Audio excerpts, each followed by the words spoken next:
प्रणाम मित्रों। ओशो जैसा संबुद्ध रहस्यदर्शी सद्गुरु जब इस पृथ्वी पर आता है तो बहुत कुछ मानव कल्याण के लिए देकर जाता है। और ओशो की जो पुस्तकें हैं, जो हजारों घंटों की हिंदी अंग्रेजी में ऑडियो वीडियो हैं, वो इस बात का सबूत हैं, प्रमाण है कि ओशो जब तक अपनी देह में रहे तब तक वे हमें कुछ ना कुछ देते रहे। और आज शरीर त्यागने के बावजूद भी वह इन पुस्तकों, वीडियो, ऑडियो और ध्यान विधियों के माध्यम से इस पूरे विश्व में अपने सन्यासियों के बीच और अन्य मनुष्य के बीच में विद्यमान है। आपको ताज्जुब होगा कि ये तो हम सभी जानते हैं कि जो बुद्ध पुरुष होता है वो जीते जी संसार के लिए या अपने शिष्यों के लिए काम करता रहता है, परंतु आपको जान के हैरानी होगी कि ओशो ने जाने से पूर्व अपनी पुस्तकों के जो शीर्षक थे, यानी जो टाइटल थे, उनको सब टाइटल, उपशीर्षक भी दिए। तो अंततः हमें चेताते रहे, क्योंकि बुद्ध पुरुष हर पल चेताता है, छोटी सी सूक्ति हो या पूरा ग्रंथ हो, वो एक सूत्र हो या पूरी ध्यान की विधि, उनका पूरा का पूरा प्रयास हमको जगाने का होता है। और जब ओशो ने देखा कि मेरे इतने कार्य करने के बाद भी थोड़ी सी भी गुंजाइश है, तो वो गुंजाइश उन्होंने अपनी पुस्तकों को उपशीर्षक देकर पूरी की। जी हाँ, आपको जानकर हैरानी होगी कि उन्होंने जाते जाते भी हमको पुस्तकों के उपशीर्षक देके जगाने की कोशिश की, ताकि जब हम पुस्तकों को उठाएं तो शीर्षकों को जब हम पढ़ें तो उसके नीचे का जो उपशीर्षक होगा उससे पता चलेगा कि ओशो और क्या चाह रहे थे, या अब हमारे रूपांतरण में और क्या बचा है, या यदि हम पुस्तक नहीं भी पढ़ रहे हैं तो कम से कम हमें पता चल सके कि सद्गुरु अभी भी हमें दस्तक दे रहा है, हमें खटखटा रहा है, हमें अभी भी जगाना चाहता है, एक और प्रयास है। तो वो जो प्रयास है, वो जो खटखटाहट है, वो जो दस्तक है, वो उनके उपशीर्षकों में दिखाई देती है। ओशो ने लगभग 45 पुस्तकों के शीर्षकों को उपशीर्षक दिए। जैसा कि मैंने कहा, वो एक इशारा भी हैं, वो एक बीज मंत्र भी हैं, वो जगाने का सूत्र भी हैं। आइए जानते हैं उन पुस्तकों को, उनके शीर्षक और उपशीर्षकों को, जिनके माध्यम से ओशो ने कुछ इशारा करना चाहा है। पुस्तक का नाम है शिक्षा में क्रांति, जिसका ओशो ने उपशीर्षक दिया है, सुन सको तो सुनो, थोड़ी देर और पुकारूंगा और चला जाऊंगा। कितना खूबसूरत शीर्षक है, उपशीर्षक है। देखिए ओशो कैसे दस्तक दे रहे हैं, सुन सको तो सुनो, कि इतना बोल गया हूं, इतना सिखा गया हूं, घंटों बोला हूं, महीनों बोला हूं, तो अभी भी वक्त है, सुन सको तो सुनो, और अभी भी मेरी पुकार को जाया मत होने देना।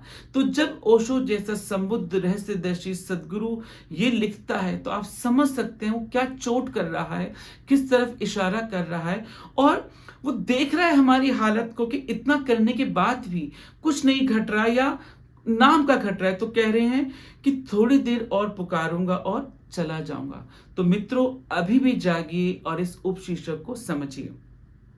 दूसरी पुस्तक है पथ के प्रदीप। इस पुस्तक को उन्होंने नाम दिया जला तो दिए हैं, जलाए रखना। देखिए कितनी गहरी बात है, मतलब ओशो ने दिया जला दिया, लेकिन ऐसा ना हो कि मेरे जानने के बाद बुझ जाए। तो कहते ना, कोई चीज शुरू करना तो बहुत आसान है, उसे मेंटेन करना, बनाए रखना, ये बहुत मुश्किल है। इस उपशीर्षक के माध्यम से ओशो कहते हैं कि दिया जो मैं जला गया हूं, मतलब वो फिर चोट कर रहे हैं और आग्रह भी कर रहे हैं, निवेदन भी कर रहे हैं और आपको जगा भी रहे हैं कि उस दिए को जलाए रखना, बुझने मत देना। फिर पुस्तक है क्रांति बीज, जिसका उन्होंने उपशीर्षक दिया मैं तो बो चला, देखना तुम कि बीज बीज ही न रह जाए। बात वही है, लेकिन दोबारा जब कोई लेखक, हाँ देखिए ओशो लेखक नहीं, लेकिन मैं एक उदाहरण दे रहा हूं, लेकिन जब कोई लेखक उसी बात को भिन्न शब्द से या वाक्य से रेखांकित करता है या लिखता है तो जोर दे रहा है, इसका मतलब बात समझी नहीं गई। और जब ओशो जैसा संबुद्ध उसी बात को नए शब्दों में कहता है, चाहे वो जला दिए हैं जला ही रखना, या बीज बो चला बीज बीज ना रह जाए, तो आप समझ रहे हैं कि ओशो को हमारी कितनी चिंता है, वो कितने वात्सल्य और करुणा से भरे कि जो मैं कर गया हूं वो ऐसे ही ना रह जाए। तो बीज जो उन्होंने बोए हैं, जो बो गए हैं, उसको अंकुरित होना है, पल्लवित होना है, पुष्पित होना है, सुवासित होना है, तो बीज बीज न रह जाए। फिर एक पुस्तक है एक ओंकार सतनाम, जिसका उन्होंने उपशीर्षक दिया है गुजर रहा था इधर से, सोचा सलाम करता चलूं। तो मतलब वो जानते हैं कि वो इस प्लैनेट के नहीं है, वो एक चेतना है, बस उतरे हैं हमारे कल्याण के लिए, इस मनुष्य के लिए, इस जगत के कल्याण के लिए आए हैं। गुजरे तो सलाम करता चलूं। सलाम का मतलब ये कि जब मैं मिला हूं, सलाम मतलब जब हम किसी को सलाम करते हैं तो उसकी राजी खुशी पूछते हैं और कुछ बोल कर जाते हैं। तो वो जो राजी खुशी है, तो उस ओंकार की चोट के माध्यम से, जिसे हम अनहद नाद भूल गए, एक ओंकार भूल गए, तो बता रहे हैं कि मैं सलाम करता चलूं, बस पुनः याद दिलाता चलूं। तो हमें उस एक ओंकार की तरफ, उस अनहद नाद की तरफ इस पुस्तक और इस उपशीर्षक के माध्यम से ओशो इशारा करते हैं, जगाते हैं। फिर पुस्तक है चल हंसा उस देश, और जिसका उन्होंने उपशीर्षक दिया देर हुई बहुत। कि जिस देश की, जिस हम लोक की हम बात करते हैं, चाहे वो बैकुंठ कह ले, मोक्ष कह ले, जिस निर्वाण कह ले, जिसको भी हम नाम देते हैं, उस देश जिसकी हम सोचते हैं वहां जाना चाहिए, निर्वाण पाना है, जहां से लौटा नहीं जाता, जहां पे परम मुक्ति है, तो कह रहे हैं कि देर हुई बहुत, कि बहुत देर हो गई। मतलब वो देख रहे हैं हमारी हालत को कि देर बहुत हो गई है, तो अभी भी जागो। फिर पुस्तक है दिया तले अंधेरा, जिसका उन्होंने उपशीर्षक दिया एक गीत और गालूं तो चलूं। गीत कहो, भजन कहो, कविता कहो, प्रवचन कहो, ओशो ने बहुत माध्यम से हमको जगाया, जो प्रवचनों में कहते भी हैं। लेकिन जब वो कहते हैं एक गीत और गालूं तो चलूं, आप इसके भीतर हमारे प्रति पीड़ा समझते हैं कि वो देख रहे हैं कि एक गीत और, लास्ट में जाते जाते, जैसे हम पेरेंट्स होने के नाते बच्चों कहते हैं ना, फिर भी समझ जाए, तो उन्होंने एक शीर्षक दिया कि एक गीत और गालूं तो चलूं। वो गीत क्या है? वो यही दिया तले अंधेरा है, कि तुम जहां पर उसके नीचे अंधेरा, और कह रहे मैं गीत गालूं और चलूं, मतलब फिर जगा दूं तो शायद मैं रिलैक्स होके जा सकूं। तो आप इस बात की गंभीरता और गहराई को समझिए। फिर एक पुस्तक है महावीर या महाविनाश, जिसका उन्होंने उपशीर्षक दिया अब और देर नहीं, अब भी समय है। मतलब वही, फिर वही बात कि अभी भी बहुत देर नहीं हुई है, समय है, जाग सको तो जागो। फिर एक पुस्तक है उनकी साधना पथ, जिसका उन्होंने उपशीर्षक दिया अब और न रुको, दिन है बस चार, दो आरजू में बीत गए और दो इंतजारी में। देखिए कितनी खूबसूरत बात कही कि हमारा जो जीवन है, या तो बीते हुए कल में चला रहता है कि ये रहा, वो रहा, ऐसा रहा, ऐसी यादें, ऐसी बातें, या फिर आने वाली उम्मीदों में रहता है। तो 2 दिन रोने में बीत जाता है, 2 दिन इंतजार में बीत जाते हैं। तो ओशो कहते हैं इस पुस्तक और इस उपशीर्षक के माध्यम से कि जीवन को रोने में और इंतजार में मत गवाओ, जियो, आज में जियो, जो मिला है उसको भोगो, उसके प्रति शिकायत से नहीं धन्यवाद से भरो। इसके बाद पुस्तक है समाधि के सप्त द्वार, जिसका उन्होंने उपशीर्षक दिया कब तक खड़े रहोगे बाहर, युग बीते, कल्प बीते और प्रतीक्षा कब तक। मतलब वो हमें बता रहे हैं कि कितने युग बीत गए, तुम प्रतीक्षा करते रहे, तो कोई ऊपर से नहीं आएगा, किसी के इंतजार में मत रहो कि कोई आएगा, दर्शन देगा, तुम्हारा जीवन, तुम्हारा व्यक्तित्व बदलेगा। तुम्हें खुद अब उस प्रतीक्षा को हटाना है, खुद उतरना है, अपने माझी स्वयं बनना है। अप दीपो भवा, जो सम्मा सती जो है, उसकी वो हमें याद दिलाते हैं कि अब प्रतीक्षा नहीं, कब तक खड़े रहोगे बाहर, और जागो। तो समाधि के सप्त द्वार के इस उपशीर्षक के माध्यम से वो हमें जगाते हैं, चेताते हैं। फिर पुस्तक का नाम है मरो है जो कि मरो, और वो उपशीर्षक देते हैं न जाने समझोगे या नहीं, मृत्यु बन सकती है अमृत का द्वार। क्योंकि हम मृत्यु से भयभीत रहते हैं और हमको लगता है कि मृत्यु आ गई तो जीवन खत्म हो गया, लेकिन ओशो कहते हैं मृत्यु भी जीवन का एक पड़ाव है, एक नई शुरुआत है। यदि हमने जीवन की कला सीख ली तो मृत्यु भी उसका पार्ट है, या हमने मृत्यु की कला सीख ली तो जीवन की कला भी आ गई। तो कहीं ना कहीं मृत्यु जो है वो अमृत का द्वार बन सकती है। तो तुम अपनी मृत्यु को भी एक जन्म समझो, एक नया जन्म समझो, अंत मत समझो।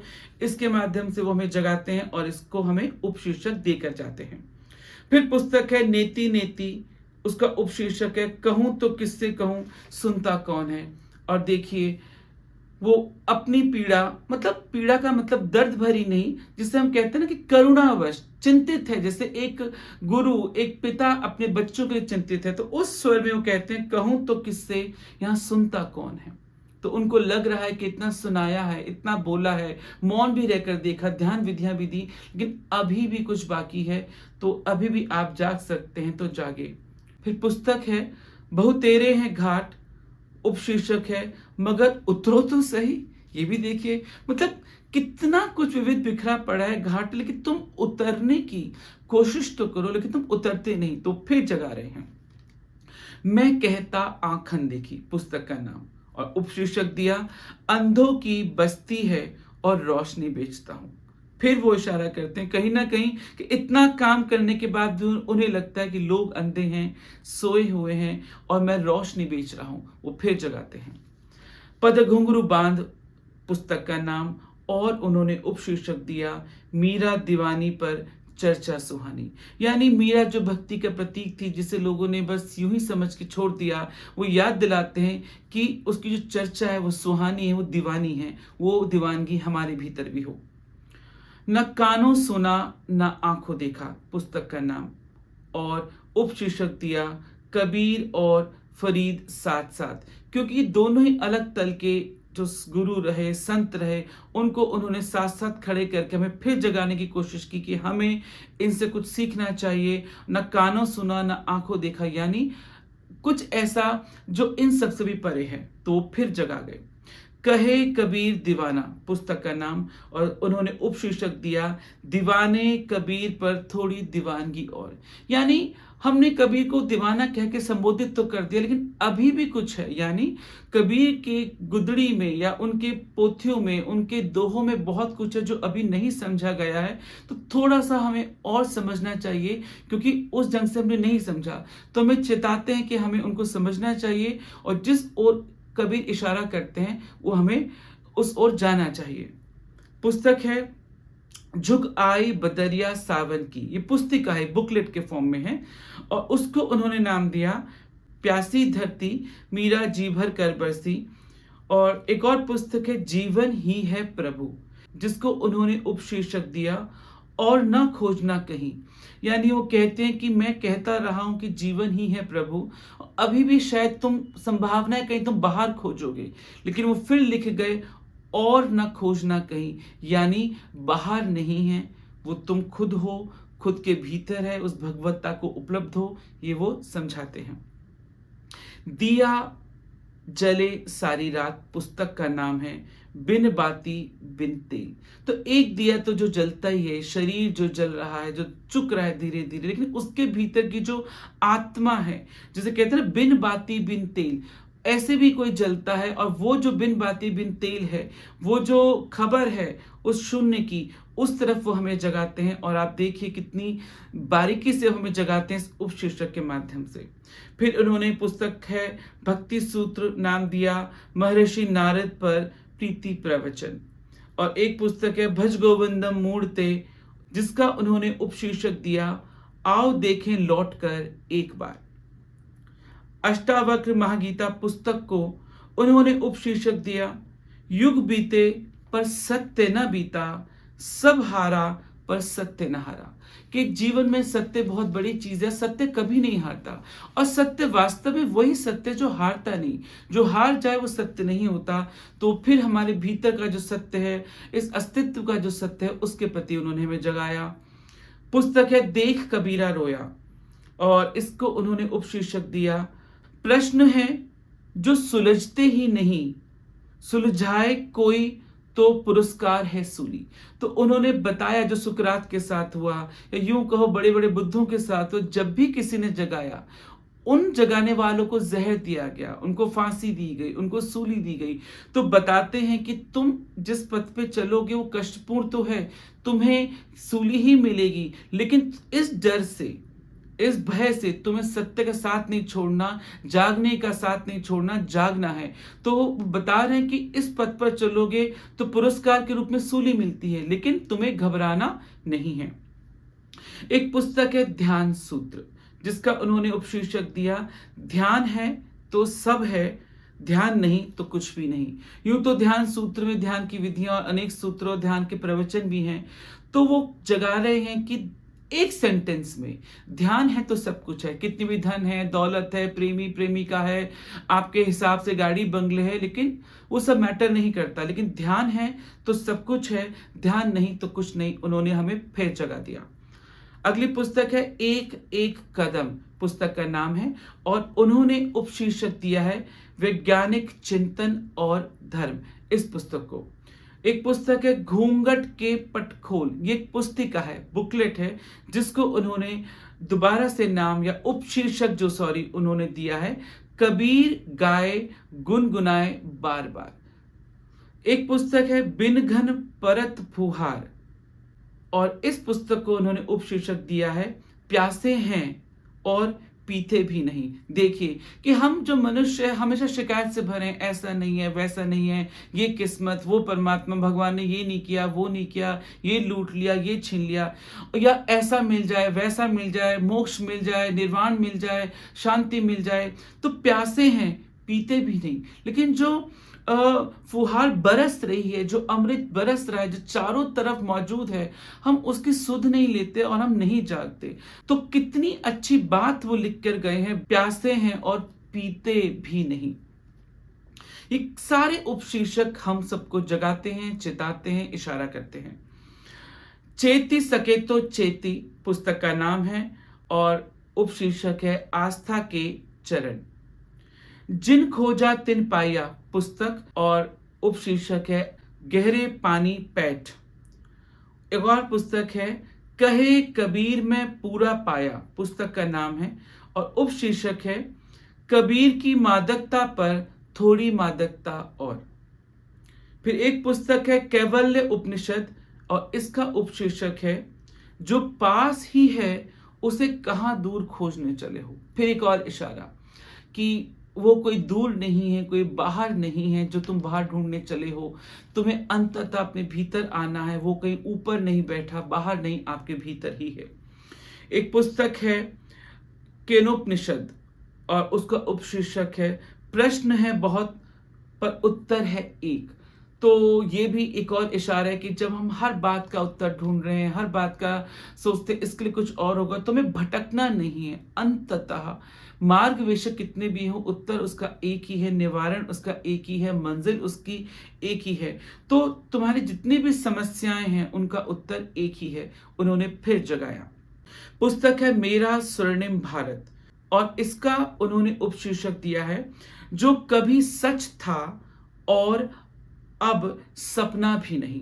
मतलब देखिए कितनी भारी चोट करी है कि हम भारत को स्वर्ण की चिड़िया कभी कहते थे, स्वर्णिम कहते थे, एक युग था, तो वो अब सपना ही रह गया। कभी सच था, अब सपना भी नहीं रहा। मतलब कितना उसका जो कहते स्तर गिरा है मनुष्य का, उसके व्यक्तित्व का, या यूं कहे पूरे संसार का, हमारी मानसिकता का, हमारी जो खोज है उसका, कि वो सपना भर भी नहीं रहा। फिर एक पुस्तक है कृष्ण स्मृति, जिसका उपशीर्षक देते हैं हीरे जो कभी परखे ही नहीं गए। कहते ना कि हीरे हैं तो बहुत सारे, लेकिन उसको परखने वाला चाहिए, लेकिन जो उनको परखा ही नहीं गया। हमें अपना मूल्य नहीं पता, हम कंकड़ समझ के अपने जीवन को गंवाए जा रहे हैं, फेंके जा रहे हैं। हमें पता ही नहीं कि हम हीरे हैं, हम में क्या छुपा है, हमारी इंटेंसिटी क्या है, हम क्या हो सकते हैं, हमारे भीतर संभावना क्या है। काश अगर इसको आप समझ जाएं तो हमें अपने भीतर की जो कहते हैं ना, जो हीरत्व है, जो चमक है, वो हमें पता चले, अपने जीवन का मूल्य पता चले, इस जन्म का महत्व पता चले। तो ओशो लिखते हैं हीरे जो कभी परखे ही नहीं गए, जिन्हें पहचाना ही नहीं गया। अगली पुस्तक है मगन भया रसी लागा, जिसे ओशो ने उपशीर्षक दिया कबीर सत्संग का संगीत। मतलब कि कबीर के जो दो हैं, कबीर की जो बातें हैं, कबीर की जो सूक्तियां हैं, जो वचन है, वो मात्र सिर्फ गाने गुनगुनाने के लिए नहीं है। वो जो सत्संग है, वो जो उसमें संगीत है, वो कहीं ना कहीं आपके आत्मा का पोषण भी करता है। तो हमको उस गहराई से जुड़ना चाहिए। एक और पुस्तिका है बुकलेट महावीर वाणी, जिसको उन्होंने नाम दिया एक झलक चेतना के स्वर्ण शिखरों की। मतलब वो बताते हैं कि जो महावीर की वाणी है, यदि आप उसको ध्यान से सुनो, पढ़ो, उसकी ओर इशारा करते हैं, तो उसमें स्वर्ण शिखर मतलब जो चोटियाँ हैं सोने की, जिसमें बहुत कुछ छिपा है, वहाँ तक उन ऊँचाइयों को छुआ जा सकता है, उन ऊँचाइयों पर पहुँचा जा सकता है। अगली पुस्तक है पतंजलि योग सूत्र, और इसका उन्होंने उपशीर्षक दिया है बुलाते हैं फिर तुम्हें। तो वो फिर बताते हैं कि जिस पुस्तक को या जिस योग को, जिस योग सूत्र को हम भूल चले हैं, उसको किताब समझ के बंद नहीं कर दे। हमें उसको सुनना है, पढ़ना है, करना है, प्रैक्टिकली करना है। बुलाते हैं फिर तुम्हें, क्योंकि उसमें बहुत खजाना छिपा है, उससे बहुत कुछ जीवन जुड़ा है, तो हमें उसको दरकिनार नहीं करना, उसको अपने जीवन का अंग बनाना है। अगली पुस्तक है महावीर वाणी। इसका उन्होंने उपशीर्षक दिया है वह गीत संगीत नया और साज भी। कि महावीर की जो वाणी है वो पुरानी नहीं हुई है, बेशक वो संगीत और जो गीत है वो आज भी उतना ही नया है, आज भी उतना प्रासंगिक है, तो उस ओर इशारा करते हैं।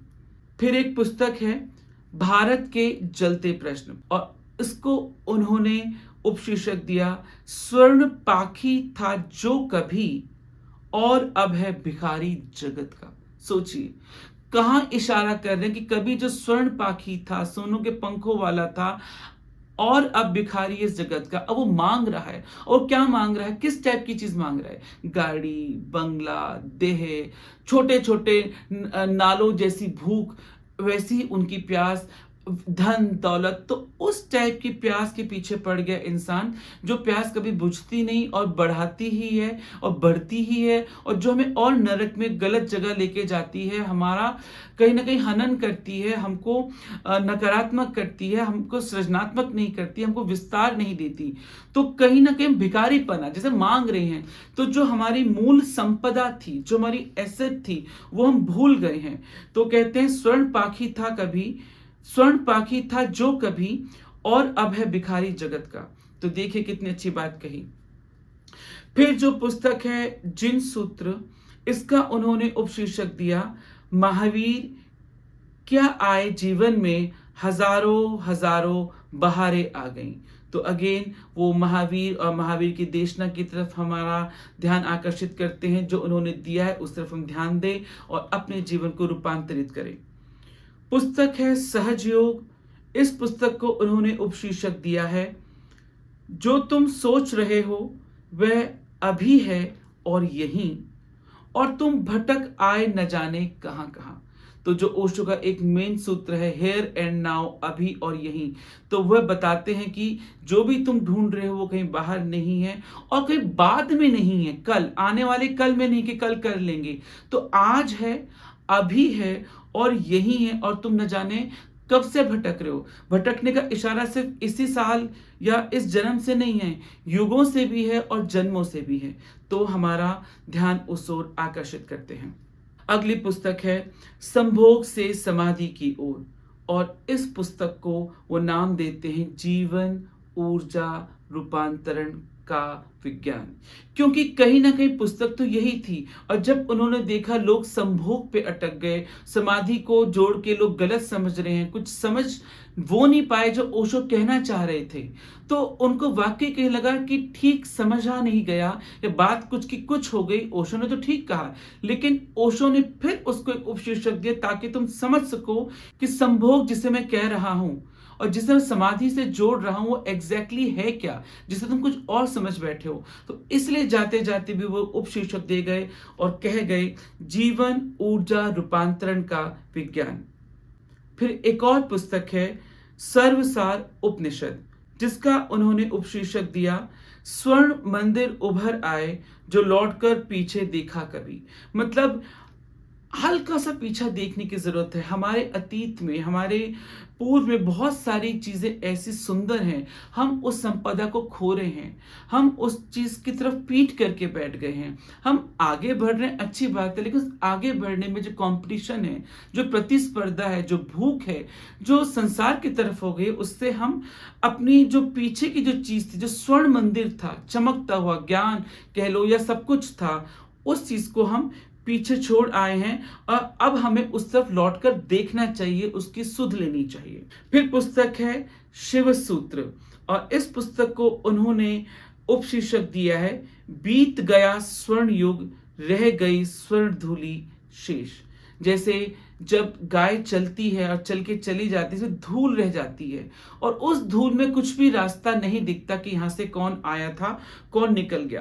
तो शिव सूत्र पुस्तक के माध्यम से बताते हैं कि बीत गया स्वर्ण युग, कि उस पुस्तक में जो कुछ था, जो ध्यान की विधियां थी, जो बातें थी, वो इतनी काम की थी, इतनी इंपॉर्टेंट थी, इतनी आत्म रूपांतरण करने वाली थी, तुमने उसको किनारा कर दिया, तुम भूल गए हो, बीत गया स्वर्ण युग। तो वो चीज तुमने हटा दी और रह गई स्वर्ण धूलि, बस धूल ही रह गई है, स्वर्ण की धूल धूल रह गई जिसमें कुछ नजर नहीं आता। तो फिर वो हमें चोट करते हैं और इस उपशीर्षक के माध्यम से बताते हैं। और अंतिम पुस्तक जिसका नाम है सुनो भाई साधो, जिसका उन्होंने उपशीर्षक दिया फिर पुकारा कबीर ने।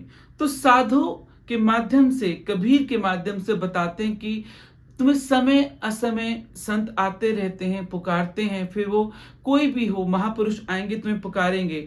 तो मैंने तुम्हें फिर पुकारा है, तुमने इससे पहले बहुतों की आवाज सुनी, बंद कर दी, थोड़े उठे, जगे, फिर सोए, गुनगुने हुए, फिर गर्म हो गए, ठंडे हो गए, जम गए, लेकिन सुनो भाई साधो और उपशीर्षक फिर पुकारा कबीर ने, कि मतलब अभी भी जागो और फिर जागो। तो इस तरह उन्होंने, ओशो ने अपनी 45 पुस्तकों के उपशीर्षक के माध्यम से हमें जगाने की कोशिश की, अंतिम दस्तक देने की कोशिश की, एक बिना बताए एक सूत्र दे गए कि पुस्तक हम चाहे पढ़े ना पढ़े, लेकिन पुस्तक के शीर्षक से समझ जाएं और उपशीर्षक से समझ जाएं कि क्या करना था, जोर किस पर देना था। तो आशा है कि आपने भी इस पुस्तक की गहराइयों को और उनके उपशीर्षक के महत्व को समझा होगा। और जरा सी भी यदि आपको इस बात की फिक्र है कि वाकई ओशो ने हम पे काम किया था और कर रहे हैं, तो आपको इस बात को बड़ी संवेदनशीलता के साथ लेना चाहिए और उनके इस प्रयास को सकारात्मक रूप से लेकर अपने जीवन को रूपांतरित करना चाहिए। आशा है आपको यह वीडियो पसंद आया होगा। देखने के लिए बहुत बहुत धन्यवाद।